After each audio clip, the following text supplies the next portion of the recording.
ಸಮವಸ್ತ್ರಗಳನ್ನ ನೀಡಲಾಗ್ತಾ ಇದೆ.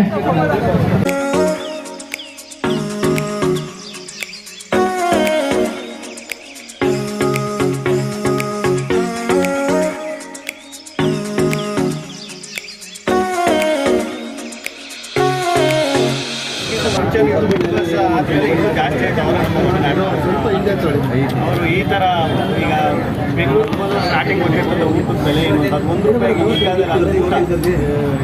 ಅಂತ ₹1 ₹1 ಮುದ್ದೆ ಊಟ ಅಂತ ಈಗ ₹1 ಏನಿಲ್ಲ ಸುಮ್ಮನೆ ಅದು ₹1 ಅಂತ ಮಾಡ್ತಾ ಅದು ಸಖತ್ ಖುಷಿಯಾಗೋ ವಿಷಯ.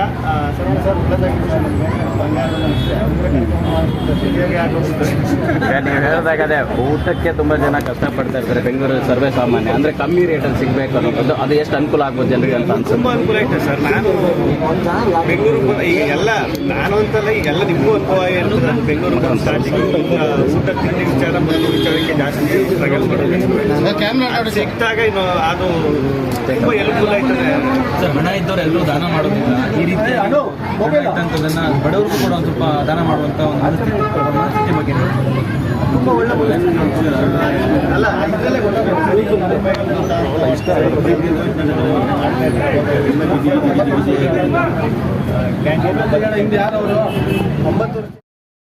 ಮುದ್ದೆ ಊಟನೇ ಪ್ರಾರಂಭ ಮಾಡ್ತೀನಿ ಅಂತೇಳಿ 9 ವರ್ಷ ಹಿಂದೆ ಅವರಿಗೆ ಮಾತು ಕೊಟ್ಟು ಈಗ 9 ವರ್ಷ ನಿರಂತರವಾಗಿ ಈ ಕ್ಯಾಂಟೀನನ್ನು ನಡೆಸ್ಕೊಂಡು ನನ್ನ ಸ್ವಂತ ಶಕ್ತಿಯಿಂದ ನಡೆಸ್ಕೊಂಡು ಬರ್ತಾ ಇದ್ದೀನಿ.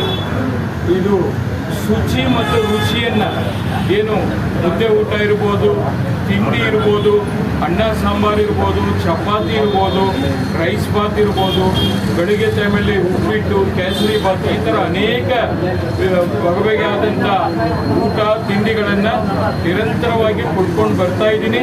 ಇಲ್ಲಿ ಬಂದು ಊಟ ಮಾಡುವಂಥ ಭಾಳಷ್ಟು ಜನ ಅದು ಬಡವರೇ ಇರ್ತಾರೆ. ಯಾಕಂದರೆ ಆಟೋ ಚಾಲಕರು, ಮಧ್ಯಮ ಈ ಒಂದು ಕಟ್ಟಡ ಕಾರ್ಮಿಕರು, ಸ್ಕೂಲ್ ವಿದ್ಯಾರ್ಥಿಗಳು, ಈ ಥರ ಅನೇಕ ವಿದ್ಯಾರ್ಥಿಗಳೆಲ್ಲ ಕೂಡ ಬಂದು ಊಟವನ್ನು ಸವಿತಾರೆ.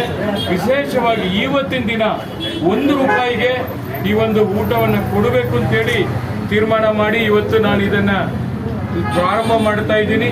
ಬಹುಶಃ ಇದು ಸನ್ಮಾನ್ಯ ದೇವೇಗೌಡರ ಒಂದು ಏನು ಕನಸನ್ನು ನಾನು ನನಸು ಮಾಡಬೇಕಾಗಿರತಕ್ಕಂಥ ಅವರ ಒಂದು ಅಭಿಮಾನಿಯಾಗಿ ಒಬ್ಬ ಪರಮ ಭಕ್ತನಾಗಿ ಇದನ್ನು ನಾನು ಮಾಡ್ತಾ ಇದ್ದೀನಿ.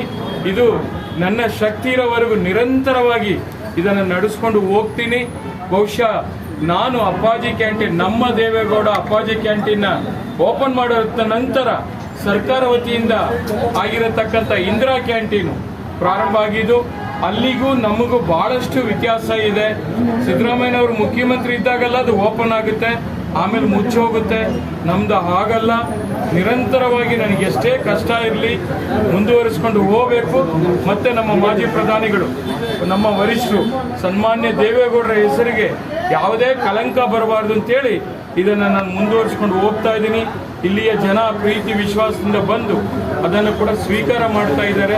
ನಿಮ್ಮೆಲ್ಲರ ಆಶೀರ್ವಾದ ಹೀಗೆ ಇರಲಿ ಅಂತೇಳಿ ಮತ್ತೊಮ್ಮೆ ತಮ್ಮೆಲ್ಲರಿಗೂ ಈ ಸಂದರ್ಭದಲ್ಲಿ ಶುಭವನ್ನು ಕೋರ್ತಾ ಇದ್ದೀನಿ. ಅವರ ಹುಟ್ಟುಹಬ್ಬವನ್ನು ಈ ಥರ ಬಡವರಿಗೆ ಊಟ ಕೊಡೋ ಮೂಲಕ ಸರಳವಾಗಿ ನಾನು ಇದನ್ನು ಆಚರಣೆ ಮಾಡ್ತಾ ಇದ್ದೀನಿ. ಜೊತೆಗೆ ಇವತ್ತೇನು ಬಸವನಗುಡಿ ಹನುಮಂತನಗರಲ್ಲಿ ಇರತಕ್ಕಂಥ ಈ ಒಂದು ಅಪ್ಪಾಜಿ ಕ್ಯಾಂಟೀನಲ್ಲಿ ಆಟೋ ಚಾಲಕರಿಗೆ ಸಮವಸ್ತ್ರ ಇರ್ಬೋದು, ನಾವು ಶುದ್ಧೀಕರಣ ಮಾಡುವಂಥ ಮಹಾಲಕ್ಷ್ಮಿ, ನಮ್ಮ ರಸ್ತೆ ಶುದ್ಧಿಯಾಗಿ ಇವತ್ತು ಚೆನ್ನಾಗಿರ್ಬೇಕಂದ್ರೆ ಅಂತ ಮಹಾಲಕ್ಷ್ಮಿ ಪೌರ ಕಾರ್ಮಿಕರು ಅವರು ಕೂಡ ಖುಷಿಯಿಂದ ಚೆನ್ನಾಗಿರಬೇಕು ಅಂತೇಳಿ ಅವರಿಗೂ ಕೂಡ ಇವತ್ತು ಒಂದು ಸೀರೆ ಕೊಡೋ ಮೂಲಕ ಇವತ್ತು ಗಿಲ್ಲಿಯವರು ಬಂದಿದ್ದಾರೆ. ಅವರು ವಿಶೇಷ ಅತಿಥಿಯಾಗಿ ನನ್ನ ಜೊತೆಯಲ್ಲಿ ಬಂದು ಅವರು ಕೂಡ ಮಂಡ್ಯದ ಗಂಡು ಇದ್ದಾರೆ. ಈ ಒಂದು ಕಾರ್ಯಕ್ರಮದಲ್ಲಿ ಭಾಗವಹಿಸಿ ಇದಕ್ಕೆ ಚಾಲನೆಯನ್ನು ಕೊಡ್ತಾ ಇದ್ದಾರೆ. ಈಗ ಈ ಕೇಕನ್ನು ಕೂಡ ಕಟ್ ಮಾಡಿ ನಮ್ಮ ದೇವೇಗೌಡರು ಸಾಹೇಬರಿಗೆ ಅದನ್ನು ಸಮರ್ಪಣೆ ಮಾಡ್ತಾ ಇದ್ದೀವಿ. ಅವರಿಗೆ ಭಗವಂತ ಎಲ್ಲ ರೀತಿಯಲ್ಲಿ ಆಯುಷು ಆರೋಗ್ಯವನ್ನು ಕೊಟ್ಟು ಇನ್ನಷ್ಟು ಹೆಚ್ಚೆಚ್ಚು ಕಾಲ ನಮ್ಮ ದೇಶ ಮತ್ತು ನಮ್ಮ ರಾಜ್ಯದ ಸೇವೆ ಮಾಡುವಂಥ ಅವಕಾಶ ಮಾಡಿಕೊಳ್ಳಿ ಅಂತೇಳಿ ವಿಶೇಷವಾಗಿ ಶಿರಡಿ ಸಾಯಿಬಾಬನಲ್ಲಿ, ಶ್ರೀ ತಿರುಪತಿ ತಿಮ್ಮಪ್ಪನಲ್ಲಿ ನಾವು ಕೂಡ ಪ್ರಾರ್ಥನೆ ಮಾಡಿ ಪೂಜೆ ಮಾಡಿ ಇವತ್ತು ಬಂದಿದ್ದೀವಿ.